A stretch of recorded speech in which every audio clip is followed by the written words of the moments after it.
10, 9, ignition sequence start, 6.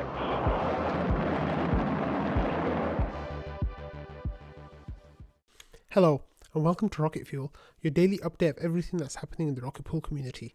My name is Wack. Today is May 26th and we're going to start with the news of the slashings. So those of you who watched yesterday saw that there was slashings happening right as I was recording, exactly 24 hours ago from when I'm recording now. So there was a lot of confusion about what had happened, like what was going on. Yesterday I was saying it looked like there were 4 slashings, but it turns out there were only 3 slashings. So this is what it looks like in the events channel when someone gets slashed. And then the conversation, of course, started happening in trading, where people just like, the Invis was first to notice. Actually before that, Chuckaroo was first to notice saying slashed mini pools, and then people started talking about how there's some action Invis was saying, and then Patches was kind of worried because the person who got slashed had 144 mini pools. So if one of those mini pools gets slashed, there's a chance that the other mini pools are in line for getting slashed as well. So weren't really sure about what was going on there. And then after that, Patches had this idea that it was dropped slashing protection database. So when you have issues with like your node, and you're doing stuff with your node maintains a database of like what you've attested to and what you haven't attested to. So Patches was assuming here that there was some issue with that process, and that there was either like they weren't using doppelganger protection, or they changed clients without waiting 15 minutes or some kind of issue like that. But they weren't really, like, Patches wasn't really sure at that point what that was. And then later Patches, as he thought about it a little bit more, says, I'm thinking this was what it was, because then we didn't see any more of the slashings happening. Those 144 mini pools didn't get slashed. So then the discussion kind of started here. There was a really good point by Ken, who said, I was thinking that in addition to doppelganger protection, that most of the clients there really should be like a fail-safe mechanism. When the validator client recognizes that one of the validators has been slashed, it should just abort and come to a complete stop.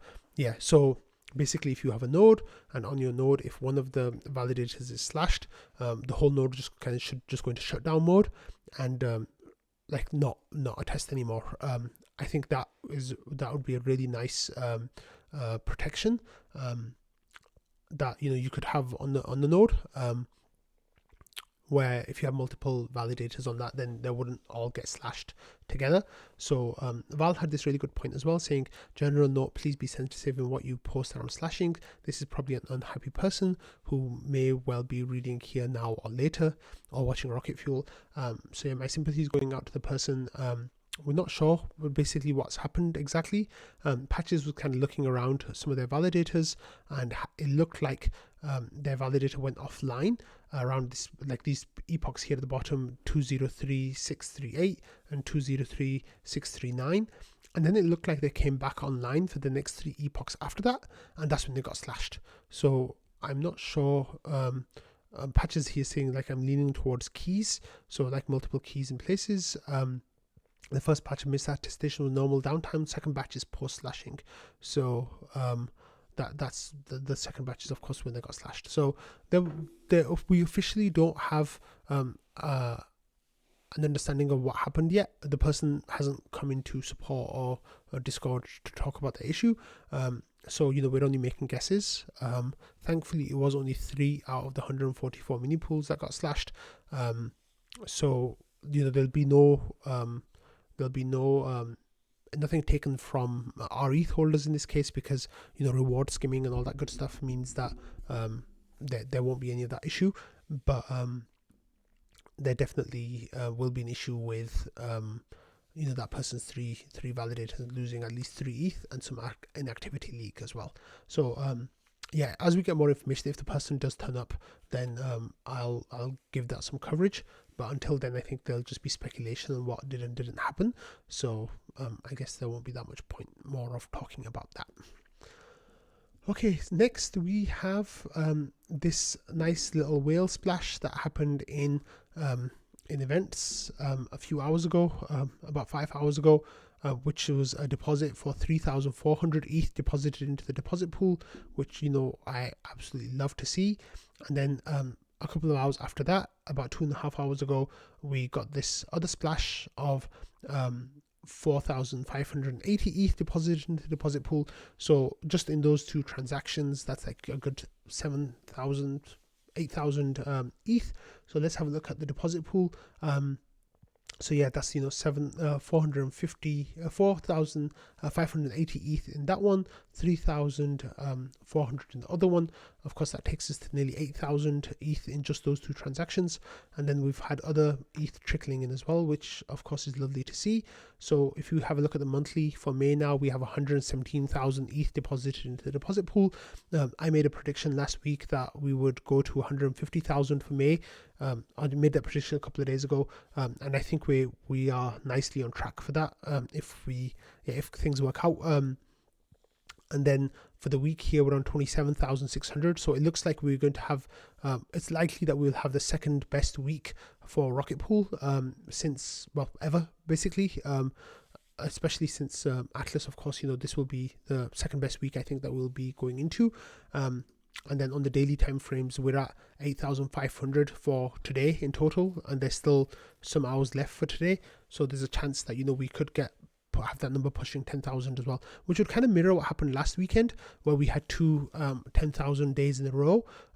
It would be nice to have two 10,000 days in a row this weekend as well, or hopefully more. As we've got validators adding up to the queues and getting online with staking, we now see on that on the RocketScan website that the Rocket Pool Lido flipping is at over 10% now. So we just need another 10x to flip Lido. So Lido's total staked ETH is, wait, that number doesn't look right. Oh yeah, okay. No, that number doesn't look right. Well, Lido has 210,000 validators basically, and Rocket Pool has 21,000 validators. So we're now, you know, just over 10% of their number. So we're on track to flip them, hopefully at some point. I don't know when that will happen, but I'm here for it. So yeah, like the deposit pool has been moving really, really, really nicely. If we just have a look over here, and if we jump to the present on events, we can see that like the most recent people in the queue were 9 days basically. So the Rocket Pool queue is 9 days long. To clear there's 1,167 mini pools in the queue, and to clear all those we need 35,000 ETH. To fill the deposit pool, clear them and fill the deposit pool, we need 53,000 ETH into the deposit pool, coming into the deposit pool. So I think that if no more, it's definitely the case that, you know, we're slowing down in terms of the mini pools, the queue. So getting through that, you know, with current deposit rates in about 10 days is really nice. The issue, of course, is that the Ethereum queue is a whole lot longer. It's running at about 45 days right now, I think, or 40 days. So the whole process, if you convert, means that you will be half of your stake will be down for about 45 to 50 days, which when you looked at Hodge's chart, like if the gas is quite low, then that'll take you like 6 months, I think 4 months something to break even, which of course then after that, you know, you're all good after that. So definitely keep that in mind if you are planning on converting. So you know, we've got the space for 53,000 ETH. Let's move on to this Aave vote that happened. You know, I covered this yesterday as well. It was one of the main things that we talked about yesterday. So the vote has finished. The vote reached quorum, and it passed. And then it entered time lock 5 hours ago. So here the state is that it can be executed in 19 hours. So you know, every vote goes through a 24-hour time lock, and then we will have our ETH activated on Aave. So Mark Zeller came into trading yesterday just to tell us that that we're totally on track for eMode going through, and it's going to pass the vote. Basically, like it's reached quorum, it's reached differential, and like he was happy about that. So I was very happy about that. So it looks like in around 19 hours time is when eMode will go live on Aave. The thing that I've been kind of wondering about, but I haven't had any information about yet, is what exactly will happen in 19 hours time, because right now the Aave pool is full with rETH. There's no space for rETH in the pool. It's at 20,000 ETH. There's 20,000 rETH. That's full. So even if eMode was activated, there was nothing that we could do with that. And there's nothing that we could get out of that. So that at the moment is kind of like hindering us a lot. I'm waiting for information about when that cap will be increased. At the moment, I don't know when that will be increased. I was under the assumption that the eMode vote would include information about increasing the cap, but I don't know what Aave's mechanisms are for increasing the cap. However, as that cap gets increased, I really think that we're going to hit it like pretty much right away. There's a whole lot of demand for Aave's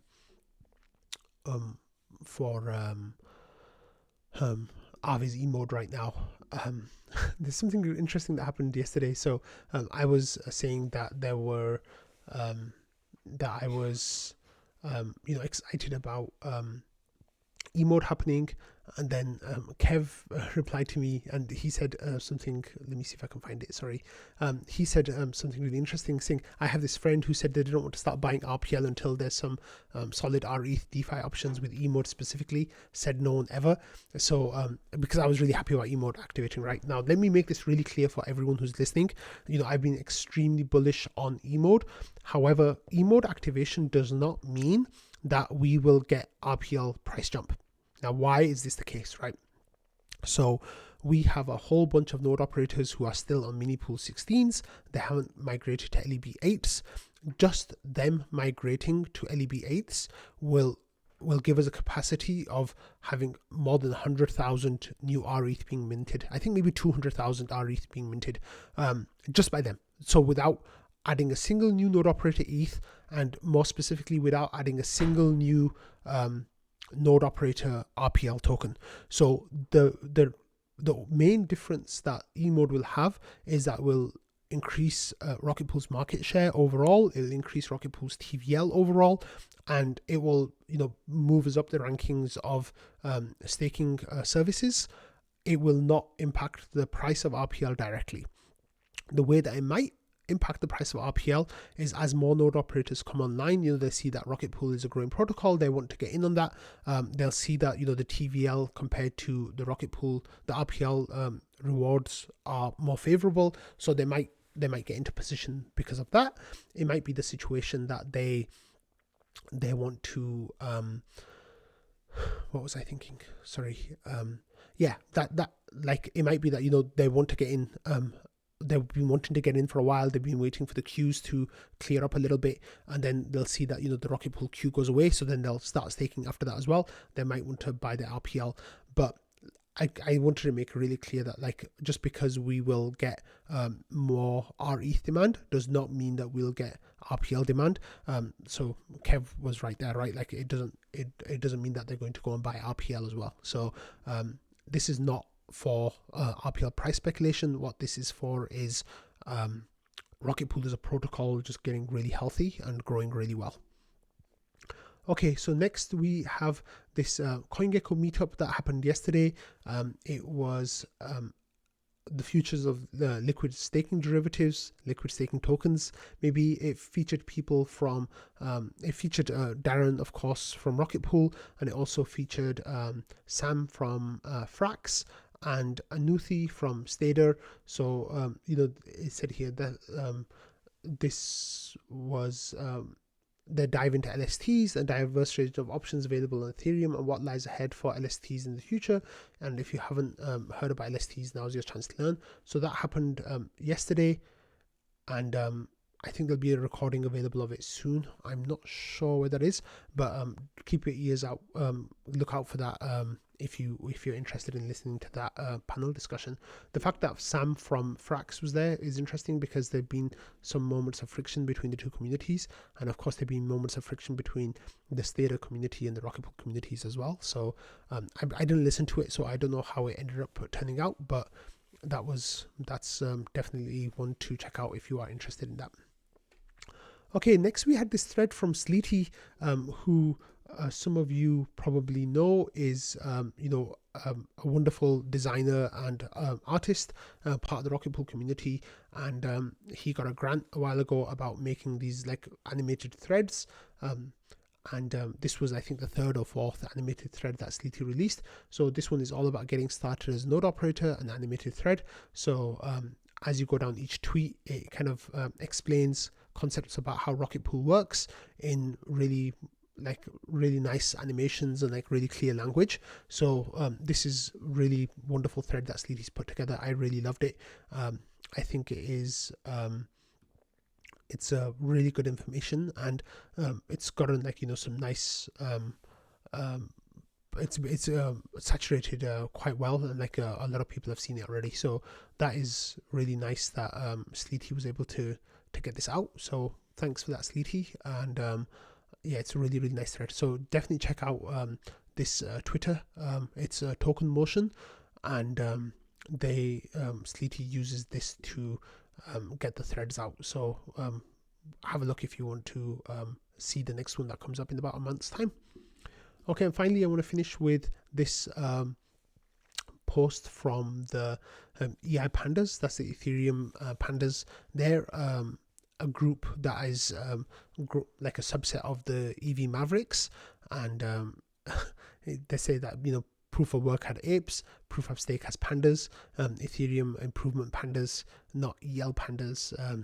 Yeah, EIPs, yeah, nice.